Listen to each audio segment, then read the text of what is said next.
اعوذ باللہ من الشیطان الرجیم بسم اللہ الرحمن الرحیم ومن ازلم ممن منع مساجد اللہ ان یذکر فیہ اسمہ وسعى فی خرابها اولئک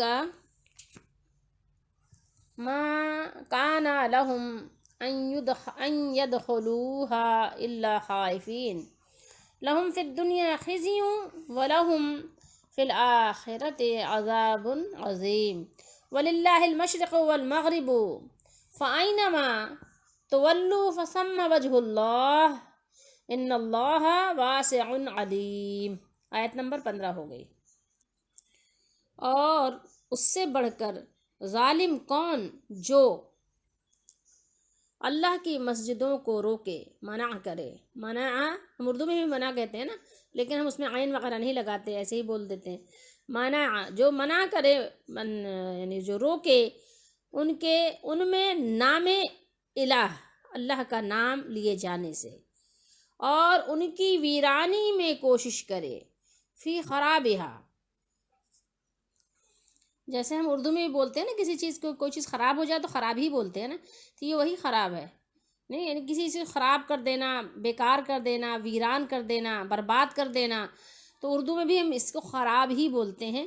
یہ خرابی اس لیے آیا ہے کہ اس میں فی آیا ہے، فی داخل ہوا ہے خراب پر، تو فی کی وجہ سے اس میں حرف جر آیا ہے با کے اوپر، فی خرابی ہا، اس کی خرابی کے لیے کوشش کرے، یہ ہا ضمیر جا رہی ہے ادھر، ٹھیک ہے، اس کی خرابی کے لیے کوشش کرے، ٹھیک ہے، ویرانی کی کوشش کرے ان کو، یعنی وہ لوگ، ان لوگوں کو، یعنی حق نہ پہنچتا تھا، یعنی ان کو یہ حق نہیں تھا کہ وہ ایسا کرتے، نہ پہنچتا تھا کہ مسجدوں میں جائیں مگر ڈرتے ہوئے، خائفین، ڈرتے ہوئے، ان کو صرف یہ تھا کہ اس میں داخل نہ ہو مسجد میں، لیکن کیا ہوا، ڈرتے ہوئے داخل ہوا، اللہ کے گھر میں داخل ہو رہے ہیں۔ ان کے لیے دنیا میں رسوائی ہے، یعنی جنہوں نے ایسا کیا، دنیا میں خزیون ہے ان کے لیے، اور ان کے لیے کیا ہے، اور ان کے لیے آخرت میں بڑا عذاب عظیم ہے، ان کے لیے بہت بڑا عذاب ہے۔ اللہ تعالیٰ ہم سب کو بچائے اپنے عذاب سے۔ اور مشرق اور مغرب، یہ پورب جو ہے اور پچھم، یہ ہندی کا لفظ ہے، مشرق اور مغرب سب اللہ ہی کا ہے، سب اللہ ہی کا ہے، تو تم جدھر منہ کرو ادھر وجہ اللہ، یعنی کیا پاؤ گے تم ادھر وجہ اللہ کا ترجمہ نہیں ہوا، ٹھیک ہے، یعنی جس طرف تم اپنا چہرہ کرو گے ادھر ہی اللہ کا رخ ہوگا، ٹھیک ہے، توجہ اللہ کی ادھر ہی ہوگی جدھر تمہارا رخ ہوگا، ٹھیک ہے، تو اللہ کی رحمت تمہاری طرف متوجہ، یہ یہاں پہ ترجمہ ہوا ہے۔ بے شک اللہ وسعت والا علم والا ہے، اللہ کے پاس بڑی وسعتیں بھی ہیں، بڑا علیم بھی ہے وہ۔ تفہیم قرآن کا ترجمہ دیکھ لیجئے۔ اور اس شخص سے بڑھ کر ظالم کون ہوگا جو اللہ کے یہ اس میں، یعنی عبادت گاہوں میں اس کے نام کی یاد سے روکے اور ان کی ویرانے کے در پہ ہو۔ ایسے لوگ اس قابل ہیں کہ ان عبادت گاہوں میں قدم نہ رکھیں، اور اگر وہاں جائیں بھی تو ڈرتے ہوئے جائیں، ان کے لیے تو دنیا میں رسوائی ہے اور آخرت میں عذاب عظیم ہے، بہت بڑا عذاب ہے۔ مشرق اور مغرب سب اللہ کے ہیں، جس طرف بھی تم رخ کرو گے اسی طرف اللہ کا رخ ہے۔ اللہ بڑی وسعت والا اور سب کچھ جاننے والا ہے۔ یہ احسن البیان ہے، اس کا ترجمہ بھی دیکھ لیجئے، احسن البیان میں کیا ترجمہ ہوا ہے۔ اس شخص سے بڑھ کر ظالم کون جو اللہ کی مسجدوں میں اللہ کے ذکر کیے جانے سے روکے اور ان کی بربادی کی کوشش کرے۔ ایسے لوگوں کو خوف کھاتے ہوئے ہی اس میں جانا چاہیے، ان کے لیے دنیا میں بھی رسوائی ہے اور آخرت میں بھی بہت بڑا عذاب ہے۔ اور مشرق اور مغرب کا مالک اللہ ہی ہے، تم جدھر بھی منہ کرو ادھر ہی اللہ کا منہ ہے، یعنی ادھر ہی اللہ کا چہرہ ہے، ادھر ہی اللہ کا رخ ہے۔ اور اللہ کشادگی اور وسعت والا اور بڑے علم والا ہے۔ اللہ تعالیٰ نے فرمایا کہ سب سے بڑا ظلم یہ ہے کہ اللہ کا نام مسجدوں میں لیے جانے سے روکا جائے۔ یعنی ظلم کی تو بہت ساری اقسام ہیں، ظلم تو بہت طرح کے ہوتے ہیں، لیکن سب سے بڑا ظلم یہ ازلم ہے، ظلمہ نہیں ہے، ٹھیک ہے، ازلم یاد رہے، ٹھیک ہے، تو یہ سب سے بڑا ظلم اللہ نے فرمایا سب سے بڑا ظلم وہ یہ ہے کہ اس سے بڑا اور کوئی ظلم نہیں ہے. سب سے بڑا ظلم یہ ہے کہ اللہ کا نام اللہ کی مسجدوں میں لیا جانے سے روکا جائے. وَسَعَى فِي خَرَابِهَا. سعی آپ جانتے ہیں نا، دوڑ بھاگ کرنا. جیسے ہم جاتے ہیں جب طواف کے بعد سعی کرتے ہیں تو اس کو بھی سعی کہتے ہیں نا، ظاہر ہے ادھر سے ادھر، ادھر سے ادھر چکر لگاتے ہیں نا. تو کوشش کرتا پھر وہ یہ کس چیز بات کی، خرابی کرنے کے لیے، تخریب کاری کے لیے. تو تخریب کاری یہ نہیں ہوتی صرف کہ کسی بلڈنگ کو ڈھا دیا جائے، مسجد گرا دی جائے. تخریب کاری صرف یہ نہیں ہوتی، بلکہ یہ بھی تخریب کاری اور بربادی کی ایک صورت ہے کہ اسے مطلب یعنی کیا کہتے ہیں، اللہ تعالیٰ کی عبادت سے روک دیا جائے. اللہ کی عبادت اور ذکر سے روکنا، اور اقامت شریعت، اور اس کے علاوہ جو سب سے بڑی جڑ ہے شرک کی روک تھام، اس سے بھی روکنا. شرک کی روک تھام سے روکنا، شرک کو یعنی جو ہو رہا ہے اس سے یعنی مسجدوں کو پاک کرنے سے منع کرنا.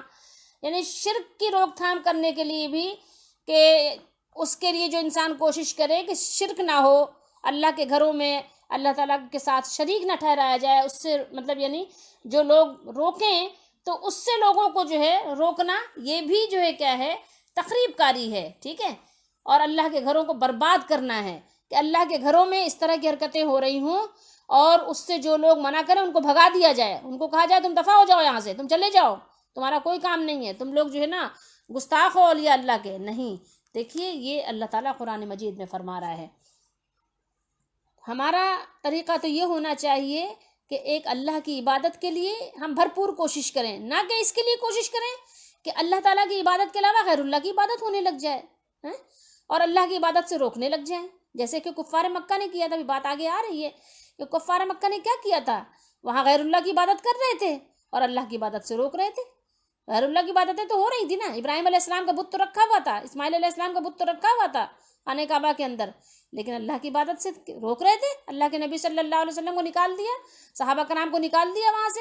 اور پھر جب آنے کا ہوا کہ تو صلح حدیبیہ کے وقت کیا ہوا، عمرے کے سب باندھ کے آئے تھے نا احرام، تو وہاں سے کہا نہیں آپ لوگ واپس چلے جائیں، عمرہ نہیں کر سکتے آپ لوگ. اولئکا فرمایا کہ یہ لوگ، ان کا حق ہی نہیں تھا کہ یہ داخل ہوتے مسجد میں. یہ لوگ مسجد میں داخل ہوتے مگر یہ کہ ڈرتے ہوئے داخل ہوتے کہ کہاں داخل ہو رہے ہیں، اللہ کا گھر ہے، اللہ کی عبادت کے لیے داخل ہو رہے ہیں. تو وہاں جیسے مثال بلا تمثیل کہیں آپ، مثال بلا تشبیہ، کہ اب جو ہے کسی بادشاہ کے پاس آپ اگر جائیں اور آپ سے کوئی غلطی اور خطا ہو گئی ہو بادشاہ کی شان میں، تو آپ بادشاہ کے پاس کس طرح جائیں گے؟ خوف ہوگا نا، ایک ڈر ہوگا نا کہ کہیں ایسا نہ ہو کہ بادشاہ جو ہے جو مجھ سے خطا ہو گئی اس کے بارے میں پوچھ گچھ کر لے، کہیں ایسا نہ ہو کہ اس کے بارے میں ہمارے اوپر کوئی حد قائم کر دے. تو پھر تو اللہ تعالیٰ کے سامنے وہ تو ہمیں ہر وقت دیکھ رہا ہے، ملاحظہ فرما رہا ہے. تو ہم سے تو خطائیں ہو ہی رہی ہیں، تو ہم اللہ تعالیٰ کے حضور میں جب حاضری دیں، اس کے گھر میں نماز کے لیے حاضر ہوں، یا شرک اور بدعات کو روکنے کے لیے کوئی خطبہ دینے کے لیے حاضر ہوں، تو ہمارا کام تو یہ ہے کہ ہم ڈرتے ہوئے داخل ہوں. ٹھیک ہے. یہ آیات اگرچہ کسی خاص موقع کے لیے ہیں لیکن ہے تو عام. ٹھیک ہے. کیا آج نہیں ہے؟ کیا آج مسجدیں ختم ہو گئی؟ کیا آج اللہ سے نہیں ڈرنا چاہیے؟ آج بھی تو یہ حکومت اللہ ہی کی ہے زمین پر، اللہ کی زمین پر اللہ ہی کی حکومت قائم ہونی چاہیے نا، کہ اللہ تعالیٰ ہی کا حکم چلے ہر جگہ. تو اللہ تعالیٰ سے ڈرتے ہوئے داخل ہو مسجدوں میں اور اللہ کے حکم کا نفاذ کریں، ڈریں، عاجزی کریں، اللہ سے مناجات کریں، نہ کہ وہاں جا کے خرافات کریں، وہاں پر جا کے اللہ کے گھروں میں مسجدوں میں جا کر کیا کریں. لیکن اگر غور کریں تو ہمارے یہاں تو معاملہ ہی کچھ الٹا ہے. ہم تو مسجدوں میں بھی جا کر کیا کرتے ہیں، مسجدوں میں جا کر بھی کہتے ہیں کہ آفتوں میں ہوں گھرا یا آفتوں میں ہوں گرفتار، مدد کو آؤ، آہ دنیا کے غموں نے ہے ستایا یا غوث، نعوذ باللہ استغفر اللہ. یا کہتے ہیں کہ ہاتھ بڑھا کر ڈال دو ٹکڑا، اور ہاتھ بڑھا کر ڈال دو ٹکڑا، منگتا ہوں میں تمہارا یا خواجہ، نعوذ باللہ استغفر اللہ. ایک اللہ کے در کو چھوڑ کر پتہ نہیں کیا کیا باتیں کرتے ہیں، اللہ تعالیٰ بچائے. لیکن یہ حق نہیں ہے کہ اللہ کی مسجدوں میں جا کر اس طرح کی حرکتیں کریں. اللہ تعالیٰ نے قرآن مجید میں سورہ جن میں ارشاد فرمایا وَأَنَّ الْمَسَاجِدَ لِلَّهِ فَلَا تَدْعُوا مَعَ اللَّهِ أَحَدًا. کیا اس کا ترجمہ ہے اور یہ کہ مسجدیں صرف اللہ ہی کی ہیں، تو سو اللہ کے ساتھ کسی اور کو نہ پکارو، فلا تدعوا مع اللہ احدا، اللہ کے ساتھ کسی اور کو وہاں نہیں آواز لگانا ہے، صرف اور صرف اللہ ہی کو آواز لگانا ہے۔ مسجدوں میں ظاہر ہے کس لیے جاتے ہیں؟ اللہ ہی کے لیے جاتے ہیں۔ تو کیا مسجدوں میں کیا وہاں کوئی بت رکھا ہوتا ہے؟ کہ کیا بتوں کی پوجے کے لیے جاتے ہیں مسجدوں میں کیا، جو اللہ کے علاوہ کسی اور کو نہ پکارے؟ یا کیا بتوں کو پکارتے ہیں؟ نہیں پکارتے نا بتوں کو۔ مسجدوں والا کون بتوں کو پکارتا ہے بھائی؟ اگر ہم کہتے ہیں کہ ساری آیات یہ بتوں کے لیے ہیں، تو کیا مسجد والا، کوئی مسجد میں جانے والا کیا وہاں جا کے کسی بت کو پکارتا ہے؟ کوئی دیوی دیوتا کو پکارتا ہے؟ نہیں پکارتا نا۔ کوئی کالی دیوی، کوئی مال کی دیوی کو تو نہیں پکارتا نا۔ وہاں تو جا کر بس یہی اللہ کے بندوں کو تو پکارتے ہیں۔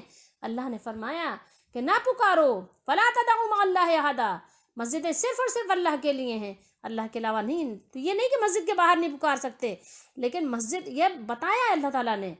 تو تصور کیجئے تھوڑی دیر کے لیے، اگر کوئی یہ سمجھے کہ نہیں ہم زبانی دعوے جو ہم کر رہے ہیں، جیسے کہ بہت سے لوگ بہت سارے دعوے کرتے ہیں، تو زبانی دعووں سے کچھ کام نہیں ہوگا۔ اپنے زبانی دعووں کو اپنے پاس رہنے دو۔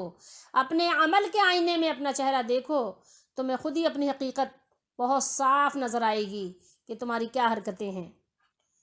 پھر فرمایا اللہ تعالیٰ نے آگے، لہم فی الدنیا خزی ولہم فی الآخرۃ عذاب عظیم، ان کے لیے کیا ہے؟ دنیا میں بھی کیا ہے؟ خزی ہے، دنیا میں بھی اللہ نے ان کے لیے عذاب رکھا ہے، ٹھیک، ذلت ہے، رسوائی ہے ان کے لیے، دنیا میں بھی ذلت و رسوائی ہے، اور آخرت میں ان کے لیے بڑا عذاب ہے۔ دنیا میں بھی کیا ہوا تھا جن لوگوں نے ایسا کیا تھا؟ ذلت و رسوائی چند سالوں میں ظاہر ہو گئی تھی، کفار مکہ کا اقتدار ختم ہو گیا، یہود کیا ہوا؟ جلا وطن کر دیے گئے، اور عیسائی کی مملکتوں پر اسلام کا پرچم جو ہے لہرا گیا، اور آخرت کا عذاب بھی ان قریب وہ اپنی آنکھوں سے دیکھ لیں گے، آخرت کا عذاب بھی۔ اور آج کے مسلمان جو کر رہے ہیں وہ بھی اپنی آنکھوں سے دیکھ رہے ہیں کہ ان کی ذلت و رسوائی کسی سے پوشیدہ نہیں ہے، دوسروں کے جو ہے دامنوں میں پناہ لی ہوئی ہے، اپنے پاس ان کا کچھ بھی کوئی اثاثہ نہیں رہ گیا ہے، کچھ نہیں، چاہے نام کے ہوں یا کام کے ہوں، کوئی بھی کسی بھی طرح کے۔ اگر حقیقی مسلمان تو لازمی بات ہے کہ بہت تھوڑے ہی سے ہیں، لیکن جو اپنا نام مسلمانوں والا رکھے ہوئے، رسم و رواج جن کے مسلمانوں والے ہیں، وہ اپنی ذلت و رسوائی اپنے آنکھوں سے دیکھ لیں۔ اور ظاہر ہے کہ گندم کے ساتھ تو گھن پستا ہی ہے، اور جو اللہ والے تھوڑے سے رہ گئے ہیں وہ بس ادھر ادھر کہیں ہیں، اور جب غلبہ ہوگا تو اللہ تعالیٰ ہی بہتر جانتا ہے کہ اب اسلام کس طرح غالب آئے گا، لیکن ابھی فی الحال تو ظاہر ہے ذلت و رسوائی مسلط ہے ہر طرف سے۔ اب آگے ذکر اللہ تعالیٰ نے فرمایا کہ وَلِلَّهِ الْمَشْرِقُ وَالْمَغْرِبُ، ٹھیک ہے، مشرق و مغرب کس کا ہے؟ سب اللہ کا ہے، ٹھیک ہے، فرمایا کہ مشرق و مغرب سب اللہ تعالیٰ کا ہے، اسی کے لیے ہے، اور وہ تمام سمتوں کا، مشرقوں کا بھی مالک ہے، مغربوں کا بھی مالک ہے، ہر سمت کا اللہ مالک ہے، ٹھیک ہے۔ تو ان آیات سے کوئی یہ نہ سمجھے کہ نماز کے وقت جو ہے مشرق و مغرب کی طرف جو نماز ہم منہ پڑھتے ہیں، جو ہمارے لیے قبلے کی طرف منہ کرنا یعنی فکس ہے، پابندی ہے، تو یہ پابندی نہیں ہے، کوئی جدھر چاہیں منہ کر کے نماز پڑھ لیں، اس کا یہ مطلب نہیں ہے، بلکہ یہ ہے کہ خاص صورتوں میں قبلے کی پابندی، یعنی جیسے کہ سفر میں ہیں، سواری پہ ہیں، یا دشمن کا خوف ہے، اتر نہیں سکتے سواری سے، تو بہت کچھ معاملات ہوتے ہیں، تو تم جو ہے اللہ تعالیٰ کے لیے اپنا سر جھکاؤ، نماز پڑھو، قیام کرو، اور اس کے علاوہ یہ کہ مشرق و مغرب سب اللہ ہی کا ہے۔ اور ایک چیز اور بھی ہے کہ منتشر افراد تب قوم بنتے ہیں جب ان میں یکجہتی ہو، اور یکجہتی کب پیدا ہوتی ہے؟ جب ان کا کوئی مخصوص مرکز ہو، مرکز کے بغیر یکجہتی نہیں ہوتی۔ تو اسی لیے اللہ تعالیٰ نے ہر امت کے لیے ایک خاص قبلہ مقرر فرمایا۔ رفتہ رفتہ کیا ہوا، لوگوں کے دلوں میں، قوموں کے دلوں میں یہ خیال پیدا ہوا کہ یہ سمت کسی اپنی خاص، یعنی کوئی خصوصیت، کوئی ذاتی اس کے اندر خوبی ہے جس کی وجہ سے یہ قبلہ بنایا گیا ہے۔ تو اس آیت میں اللہ تعالیٰ نے ان تمام غلط فہمیوں کو دور فرمایا ہے کہ جہتیں اور سمتیں سب اللہ کی ہیں، مشرق ہو یا مغرب، جنوب ہو یا شمال، سب اس کی پیدا کی ہوئی ہیں اور اسی کے زیر نگی ہیں، ٹھیک ہے۔ اگر کوئی جہت قبلہ بنائی جاتی ہے تو کسی ذاتی خصوصیت کی بنا پر نہیں، بلکہ اللہ تعالیٰ کے حکم سے قبلہ بنائی جاتی ہے۔ تو یہ سارا کچھ جو ہے مشرق اور مغرب، تمہیں اس سے کوئی سروکار نہیں ہونا چاہیے، تم اس کے حکم کے بندے ہو، تو وہ جو حکم کرے بس اسی طرف آپ نے فرما برداری کرتے ہوئے جھک جانا ہے۔ سمجھ گئے بات کو؟ اور اس میں ایک چیز جو اللہ نے بیان فرمائی وہ یہ ہے نا، اس سے پہلے کیا بات ہوئی تھی؟ اس سے پہلے یہ بات ہوئی تھی، یہ ذکر موجود ہے نا یہاں اوپر، کہ اللہ کی مسجدوں سے وہ ظالم روکتے تھے نا اللہ کی عبادت کرنے سے، اللہ تعالیٰ کا ذکر کرنے سے. تو یعنی ان ظالموں کی اللہ کے مسجدوں سے روکنے کی اور انہیں ویران کرنے کی کوشش، اللہ تعالیٰ کی عبادت کی راہ میں رکاوٹ جو بننے کی کوشش ہے وہ نہیں بن سکتی. کیوں؟ اس لیے کہ مشرق و مغرب کا مالک تو اللہ ہی ہے. انسان کو قبلے کی طرف رخ کرنے میں اگر کوئی دشواری ہو، دشمن کا خوف ہو، تو قبلہ معلوم نہ ہو سکے، تو جس طرف منہ کر کے نماز پڑھ لے اس کی نماز ہو جائے گی، اس کی نماز درست ہے. ٹھیک ہے. حضرت عبداللہ رضی اللہ تعالیٰ عنہ فرماتے ہیں کہ مکے سے مدینے کی طرف آتے ہوئے رسول اللہ صلی اللہ علیہ وسلم اپنی اونٹنی پر نفل نماز پڑھتے رہتے تھے. اس کا رخ جدھر بھی ہو آپ نماز آپ پڑھتے رہتے تھے. تو اسی یعنی عبداللہ بن عمر فرماتے ہیں کہ جدھر بھی رخ ہوتا تھا نبی کریم صلی اللہ علیہ وسلم اپنی نفل نماز پڑھتے رہتے تھے.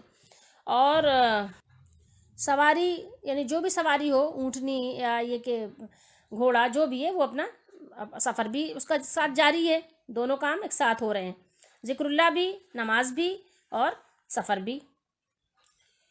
اور تمہیں جس جگہ جب بھی اللہ کی مسجدوں سے روک دیا جائے، منع کر دیا جائے، تو تم جہاں چاہو نماز پڑھ لو، تمہاری نماز ہو جائے گی. پوری زمین جو ہے وہ آپ کے لیے نماز کا قائم مقام ہے، آپ وہاں نماز ادا کر لیں. اور روکنے کی وجہ کوئی بھی ہو سکتی ہے، جو بھی وجہ ہو. ٹھیک ہے. مسجد میں نماز پڑھانے والا جو آپ کا امام ہے وہی اگر صحیح العقیدہ نہیں ہے تو آپ جہاں چاہیں نماز پڑھ لیں، آپ کی نماز ہو جائے گی. ٹھیک ہے. ایسی صورت میں آپ کی امام کی اقتداء ضروری نہیں ہے. کیوں؟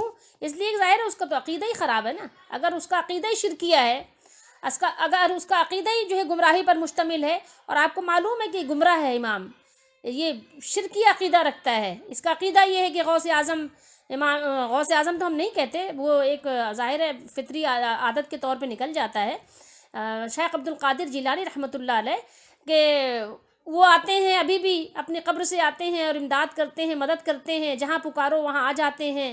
تو اس طرح کا اگر کسی کا عقیدہ ہے تو یقیناً اس کے پیچھے نماز تو نہیں ہوگی. اگر مسجدوں میں اس طرح کے امام کھڑے ہوئے ہیں مصلی پر، امامت کے مصلی پر، تو لازمی بات ہے کہ پھر اس کے لیے تو وہ مسجد نماز کے لائق نہیں ہے، وہاں اس اپنی جماعت نہیں کر سکتا. اور اگر اپنی جماعت جائے کرنے تو کرنے نہیں دیا جائے گا، بھگا دیا جائے گا. تو لازمی بات ہے کہ اس کو جہاں جگہ ملے، جہاں چاہے وہ اپنی نماز پڑھ لے، اس کی نماز ہو جائے گی. لیکن امام کے پیچھے نہیں ہوگی. کیوں نہیں ہوگی؟ اس لیے کہ امام کا عقیدہ ہی صحیح نہیں ہے. جب عقیدہ صحیح نہیں ہو، اور اگر آپ کہیں کہ نہیں وہ لا الہ الا اللہ تو پڑھتا ہے، تو پھر آپ کہیں کہ لا الہ الا اللہ پڑھنے والے پہ جو بھی ہیں ان کے پیچھے آپ جا کے نماز پڑھ لیں. جتنے بھی لا الہ الا اللہ پڑھنے والے ہیں نا، کچھ ایسے بھی ہیں لا الہ الا اللہ پڑھنے والے. تو اگر کسی کا یہ عقیدہ ہے لا الہ الا اللہ پڑھنے کے ساتھ ساتھ یہ عقیدہ بھی ہے کہ نبی کریم صلی اللہ علیہ وسلم کے بعد بھی کوئی نبی آ جائے تو آپ کے آخری نبی ہونے پہ کوئی فرق نہیں پڑتا، تو جاؤ پھر اس کے پیچھے نماز پڑھ لو. جس کی نماز ہو جاتی ہے ہر ایک کے پیچھے، تو پڑھ لو اس کے پیچھے نماز. لیکن یہ ہے کہ قرآن و حدیث کی روح سے اس کی نماز نہیں ہوگی. ٹھیک ہے. اگر یہی رعایت دینی ہے تو آپ سب کو رعایت دے دو. پھر ہندو بھی ایک اللہ کو مانتے ہیں، کسی نہ کسی طرح سے مانتے ہیں نا. نعوذ باللہ استغفر اللہ. اللہ تعالیٰ ہم سب کا عقیدہ جو ہے صحیح کرے. ہم صحیح سمت کو تو سمجھیں، صحیح غلط کوئی نہیں سمجھیں گے تو پھر فائدہ ہی کوئی نہیں ہے، پھر کوئی فائدہ نہیں ہے. صحیح غلط کو جب تک نہ سمجھے نا، تو ورنہ بیکار ساری مناجات ہے. پھر تو ساری مناجات آپ کی بیکار ہو جائے گی اگر آپ نے صحیح اور غلط کو نہ سمجھا. اور جو خالصتاً اللہ کے لیے اللہ کی طرف رخ کرے گا تو بے شک اللہ تعالیٰ جو ہے اس کی طرف اپنی پوری توجہ فرمائے گا، اس کی دعائیں قبول کرے گا، اس کی نماز قبول کرے گا، اس کی عبادتیں قبول کرے گا، اس کو اپنی رحمت میں جگہ دے گا. اور بے شک اللہ تعالیٰ بڑی وسعت والا، علم والا ہے. اس کے پاس وسعتیں بھی بہت ہیں اور علیم ہے. وہ جانتا ہے کہ کس کی کیا نیت ہے، کس کا کیا ارادہ ہے، تو کس نیت سے چلا ہے، تو کس نیت سے آیا ہے. اللہ کو سب معلوم ہے. وہ علیم ہے، وہ خبیر ہے، وہ سمیع ہے، وہ بصیر ہے. وہ سب جانتا ہے. تم چھپاؤ یا ظاہر کرو، اسے تو سب معلوم ہے. اور وسعت ایسی ہے، اس کی رحمت میں ایسی وسعت ہے کہ سارے لوگ اگر نیک ہو جائیں تو اس کی رحمت میں کمی نہیں ہوتی، سب پر وہ رحمت فرماتا ہے. اور نیکیاں جب کام آتی ہیں کہ جب آپ کا عقیدہ درست ہو. آپ بے شمار نیکیاں کریں، آپ کا عقیدے میں خرابی ہو، سب بیکار ہے، سب بیکار ہے.